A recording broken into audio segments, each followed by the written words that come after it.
জাতীয় নাগরিক পার্টির দক্ষিণ অঞ্চলের মুখ্য সংগঠক ও সংসদ সদস্য হাসনাত আব্দুল্লাহর নামে যুক্তরাজ্যে মামলা হয়েছে, এমনটি জানিয়েছে এনসিপি ইউকে অ্যালায়েন্স। শনিবার রাতে বিবৃতির মাধ্যমে বিষয়টি জানানো হয়।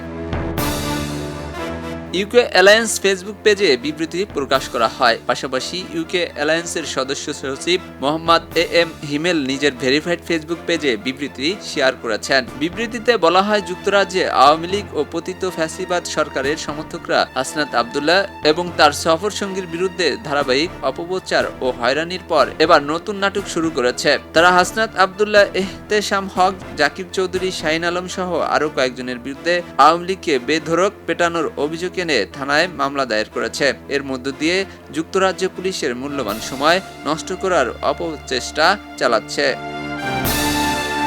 বিবৃতিতে আরও বলা হয়, কার্যক্রম নিষিদ্ধ আওয়ামী লীগ সন্ত্রাসী কর্মকাণ্ড, জননিরাপত্তা এবং যুক্তরাজ্যের আইনশৃঙ্খলা পরিস্থিতির উপর সম্ভাব্য প্রভাব নিয়ে যুক্তরাজ্যের একটি বিশেষায়িত সংস্থা তদন্ত কার্যক্রম শুরু করেছে। হাসনাত আব্দুল্লাহ যুক্তরাজ্যের আইনশৃঙ্খলা রক্ষাকারী বাহিনীকে তাদের পেশাদার ও দায়িত্বশীল ভূমিকার জন্য ধন্যবাদ জানিয়েছেন। বিবৃতিতে বলা হয়, পতিত আওয়ামী লীগ আগেও ব্যর্থ হয়েছে, এবারও হবে।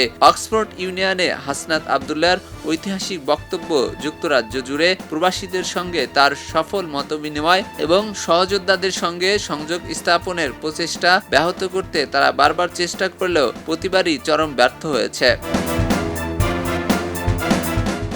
খবরের কাগজ, নিখাত, নির্ভীক, নিরপেক্ষ।